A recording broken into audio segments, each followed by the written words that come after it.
tidak ada seorang pun di muka bumi ini yang bisa memikul atau memiliki gelar yang sama seperti Tuhan Yesus. Hanya Dia yang bisa melakukan itu karena Dia adalah Allah sendiri.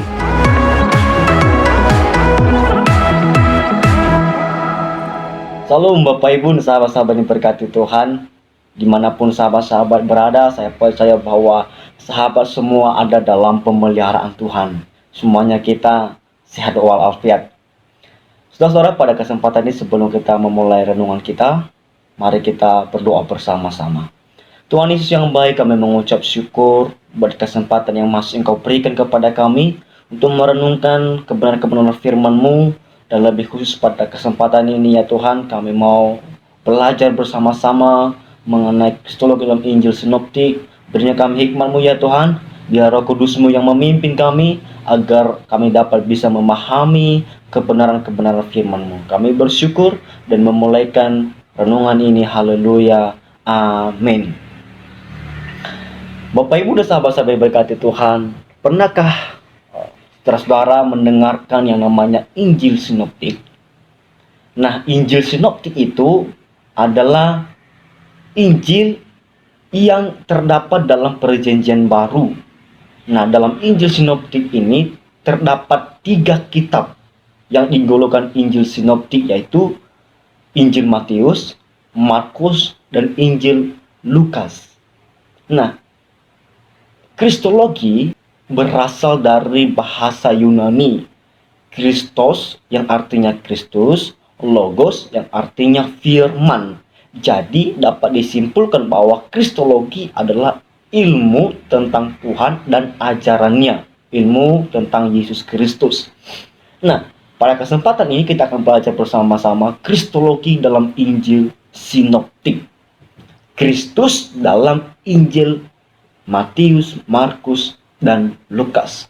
Nah, saudara-saudara yang terkasih, banyak orang yang masih belum mengerti tentang Kristus dalam Injil Sinoptik ini. Nah, pada kesempatan ini kita akan belajar bersama-sama. Nah, sejak kitab Injil ditulis, Injil telah banyak mengubahkan banyak orang, mengubahkan cara pandang orang, mengubahkan hidup orang, dari yang tidak tahu menjadi tahu, dari yang kurang percaya, bahkan yang tidak percaya, menjadi benar-benar percaya kepada Tuhan Yesus. Kenapa semua bisa terjadi? Karena Injil itu hidup. Injil itu adalah firman Tuhan. Dia yang mengubahkan hati kita yang terdalam, dari hati yang keras menjadi hati yang taat dan rindu akan kebenaran firman Tuhan. Nah, dalam renungan ini saya akan menyampaikan kebenaran firman Tuhan dari Injil Sinoptik ini mengenai bagaimanakah Yesus memproklamirkan dirinya dan bagaimana orang lain juga menyebut dirinya. Jadi kita akan membahas bersama-sama. Pertama, kristologi yang ditulis oleh Injil Sinoptik itu yaitu Yesus disebutkan sebagai anak Daud. Bapak Ibu bisa melihat dalam Injil Matius di dalam pasal 1 ayat 1, pasal 9 ayat 27, pasal 12 ayat 23, pasal 15 ayat 22, dan pasal 20 ayat 30, ayat 31, pasal 21 ayat 9, ayat 15, pasal 22 ayat 42. Di situ Yesus disebutkan sebagai anak Daud. Dia juga menyebutkan dirinya bahwa aku keturunan Daud, aku anak Daud. Dan orang lain juga menyebutkan dirinya sebagai anak Daud. Kita lihat dalam Injil Markus. Dalam Injil Markus juga mencatat hal yang sama, bahwa Yesus adalah anak Daud. Terdapat dalam Markus pasal 6 ayat 33, pasal 10 ayat 47, ayat 48, pasal 12 ayat 35. Nah, Injil Markus mencatat itu. Lalu Injil Lukas juga mencatat hal yang sama, bahwa Yesus adalah anak Daud. Terdapat dalam pasal 1 ayat 32, pasal 18 ayat 38, ayat 39 mencatat bahwa Yesus adalah anak Daud. Nah, pertanyaan kita bersama-sama, mengapa Yesus ini disebutkan sebagai anak Daud? Nah, itu yang perlu ditanyakan. Mengapa? Nah, sebutan anak Daud yang diberikan kepada Tuhan Yesus berarti bahwa Yesus adalah keturunan Daud. Matius, Markus, dan Lukas mencatat dan menetapkan bahwa Yesus adalah keturunan Daud yang sah menurut garis keturunan. Yesus adalah anak Daud. Anak Daud berasal dari keturunan Daud. Nah, gelar anak Daud ini lebih bukan hanya sekedar gelar biasa atau gelar secara silsilah fisik. Ini merupakan gelar mesianik yang dimiliki oleh Yesus Kristus. Nah, ketika orang menyebut Yesus sebagai anak Daud, mereka mengartikan bahwa Yesus adalah penebus yang telah lama ditunggu-tunggu, yang merupakan penggenapan atas nubuatan di dalam perjanjian lama. Yesus telah dinubuatkan sebelum Dia datang ke dunia ini. Jadi ketika orang-orang Israel menyebutkan Yesus anak Daud, itu berarti mereka sedang mengakui bahwa Yesus adalah Allah yang sedang dinubuatkan, yang sudah dinubuatkan bertahun-tahun sebelumnya oleh para nabi. Nah, itu arti dari anak Daud dan fungsinya. Selanjutnya, di dalam Injil Matius terdapat banyak sekali peristiwa-peristiwa di mana Yesus disebutkan sebagai anak Allah. Terdapat 16 kali Yesus disebutkan sebagai anak Allah dalam Injil Matius. Di mana saja? Dalam pasal 3 ayat 17, pasal 4 ayat 36, pasal 8 ayat 28, pasal 14 ayat 33, pasal 10 ayat 32 sampai 33, pasal 11 ayat 25 27, pasal 12 ayat 50, pasal 14 ayat 32, pasal 16 ayat 16, pasal 17 ayat 5, pasal 26 ayat 36, 42, 63, dan pasal 27 ayat 43 dan ayat 58. Yesus berulang-ulang diungkapkan, disampaikan bahwa Yesus adalah anak Allah di dalam Injil Matius. Nah, bagaimana dengan Injil Markus? Injil Markus dan Lukas juga mencatat hal yang sama, bahwa Yesus adalah anak Allah. Terdapat di dalam Injil Markus terdapat 9 kali diulangi bahwa Yesus adalah anak Allah. Dalam Injil Lukas terdapat 20 kali, 21 kali Yesus diulangi dalam berbagai macam peristiwa. Yesus anak Allah, Yesus anak Allah, Yesus anak Allah. Pertanyaan kita bersama-sama, mengapa Yesus ini disebutkan sebagai anak Allah, atau juga Dia menyebutkan dirinya sebagai anak Allah? Mengapa? Nah, Yesus adalah anak Allah bukan dalam pengertian hubungan manusia antara ayah dan ibu. Nah, ini perlu kita garis bawahi. Yesus anak Allah bukan berarti sama seperti hubungan antara suami, istri, ayah, dan ibu. No. Cara pandang kita kepada Tuhan bukan cara pandang kita sebagai manusia melihat Tuhan, tetapi kita melihat dari sudut pandangnya Allah dengan pribadinya sendiri. Allah bukan berarti menikah lalu melahirkan seorang anak, yaitu Yesus Kristus. No. Juga bukan berarti bahwa Allah mengawini Maria, lalu karena perkawinan itu Maria hamil dan melahirkan anak, yaitu Yesus Kristus. Bukan seperti itu.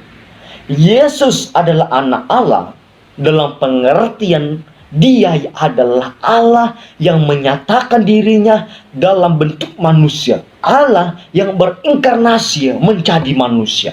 Anak Allah berarti memiliki sifat, natur, hakikat yang sama dengan Allah itu sendiri. Mengakui dirinya memiliki sifat, natur, hakikat yang sama seperti Allah, artinya Dia adalah Allah itu sendiri. Jadi, mengapa Dia disebutkan sebagai anak Allah? Karena Dia adalah Allah sendiri yang telah berinkarnasi menjadi manusia. Jadi Dia adalah anak Allah. Artinya dia Allah yang berinkarnasi menjadi manusia, menjelma sebagai manusia. Jadi bukan manusia yang mentuhankan Yesus, tetapi sudah dari sononya bahwa Yesus itu adalah Tuhan. Bukan baru dia menjadi Tuhan setelah dia menjadi manusia, tetapi sebelum dunia dijadikan, dia telah Allah, dia telah menjadi Allah, dan dia adalah Allah. Jadi dia masuk ke dunia, itu namanya berinkarnasi menjadi manusia. Dia mau datang ke dunia untuk memperlihatkan, menebus dosa-dosa kita, dan menyelamatkan saya dan saudara. Jadi anak Allah bukan berarti dia lebih kecil dari Allah Bapa, tetapi dia adalah Allah yang sederajat, sehakikat dengan Allah sendiri. Allah sendiri. Yesus disebutkan sebagai Tuhan. Nah, ini seringkali orang bertanya, oh, kok Yesus itu disebutkan sebagai Tuhan? Kan dia manusia. Mengapa kalian menyebutkan manusia itu Tuhan kalian? Nah, ini seringkali kita menemukan atau mendengarkan pernyataan orang yang tidak mengerti tentang kebenaran firman Tuhan. Nah, kita lihat dalam Injil Matius. Dalam Injil Matius, orang-orang yang percaya kepada Yesus menyebutkan Yesus sebagai Tuhan. Sebutan Tuhan kepada Tuhan Yesus sebanyak 6 kali disampaikan dalam Injil Matius. Kita bisa melihat dalam pasal 8 ayat 25, pasal 12 ayat 38, pasal 19 ayat 16, pasal 22 ayat 16, ayat 23 ayat 36. Lalu bagaimana dengan Markus? Markus juga mencatat hal yang sama, bahwa Yesus adalah Tuhan di dalam pasal 1 ayat 3, pasal 2 ayat 28, pasal 5 ayat 19, pasal 7 ayat 28, dan pasal 11 ayat 3. Yesus disebutkan sebagai Tuhan. Lalu bagaimana dengan Injil Markus? Apakah Markus mencatat bahwa Yesus adalah Tuhan? Ya, banyak sekali. Ada 22 kali Yesus disebutkan sebagai Tuhan dalam Injil Lukas. Nah, pertanyaan kita bersama-sama, mengapa Yesus disebutkan sebagai Tuhan? Nah, Yesus bukanlah manusia biasa yang karena sifatnya yang istimewa. Bukan manusia biasa, lantas oleh Allah diangkat sebagai Tuhan. No, Yesus memang sudah sejak semula adalah roh Allah sendiri, karena Yesus berasal dari Allah. Nah, seperti yang saya bilang tadi, Yesus bukan diangkat menjadi Tuhan, tetapi sudah sejak semula, sebelum bumi ini dijadikan, Yesus itu sudah Allah, sudah hakikatnya Allah. Jadi dia disebutkan sebagai Tuhan, bukan diangkat oleh manusia, tetapi sudah sejak semula dia adalah Tuhan, Tuhan kita yang kekal. Sesudah Yesus dilahirkan sebagai manusia, dia mempersembahkan dirinya sebagai anak domba Allah, sebagai korban tebusan, sebagai yang menjalani hukuman akibat dosa manusia dari setiap umatnya. Maka Yesus naik ke surga, duduk di sebelah kanan Allah Bapa sebagai pribadi yang hidup dan terus beraktivitas, bahkan super aktif hingga sekarang. Jadi seperti yang saya bilang tadi, Yesus bukan diangkat oleh manusia menjadi Tuhan, tetapi sebelum bumi dijadikan, dia sudah Allah, bukan diangkat oleh manusia. Dalam Injil Matius, Markus, dan Lukas mengatakan bahwa Yesus adalah anak manusia dalam berbagai macam peristiwa. Yesus anak manusia, Yesus anak manusia, Yesus anak manusia. Nah, pertanyaan kita bersama-sama, mengapa Yesus ini disebutkan sebagai anak manusia? Nah, Yesus disebutkan sebagai anak manusia, artinya dia itu lahir dari rahimnya Maria. Jadi dia telah berinkarnasi menjadi manusia melalui rahim Maria. Jadi karena dia dari rahim Maria, dikatakan dia sebagai manusia. Jadi dia dirasa sebagai anak manusia. Tetapi dalam hal ini, dia bukan manusia biasa yang sama seperti kita ini, tetapi dia adalah manusia yang super. manusia yang super. Dia memang 100% manusia dan juga 100% Allah, karena dia telah menanggalkan kealahannya dan menjadi manusia untuk menyelamatkan setiap orang yang berdosa, sehingga dapat memperoleh hidup yang kekal yang Tuhan sudah sediakan untuk kita yang percaya kepada nama Yesus sebagai juru selamat umat manusia.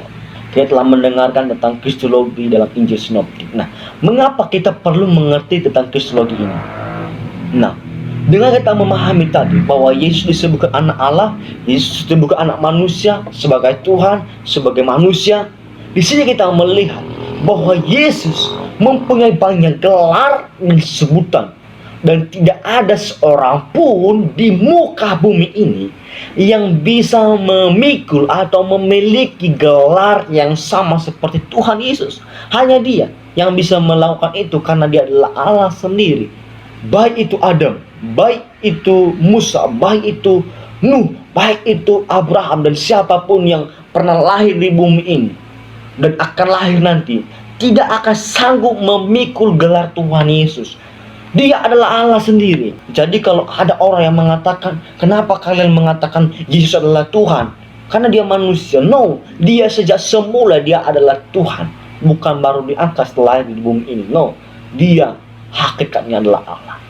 Jadi saudara yang terkasih, dengan kita melihat garis ini semua, penjelasan ini semua, iman kita semakin dikuatkan kepada Tuhan Yesus, bahwa Dia adalah Allah yang kekal, Allah yang hidup, Allah yang esa itu, yang menyelamatkan saya dan saudara dari perbudakan dosa, menjadi orang-orang yang diselamatkan, menjadi orang-orang yang dimenangkan di dalam memiliki keselamatan yang kekal yang Tuhan sudah sediakan itu. Jadi saudara yang terkasih, mari kita percaya kepada Tuhan Yesus Kristus, bahwa Dia adalah Allah, satu-satunya jalan hidup yang kekal. Tidak ada jalan selain dari Yesus sendiri. Jadi dimanapun Bapak Ibu dan sahabat-sahabat berada, terima kasih telah menonton video ini. Nah, saya percaya Bapak Ibu semua diberkati oleh Tuhan Yesus kita Kristus. Saya mengakhiri renungan ini dan saya sapa kita, Salam, Tuhan Yesus memberkati. Sampai jumpa di video berikutnya.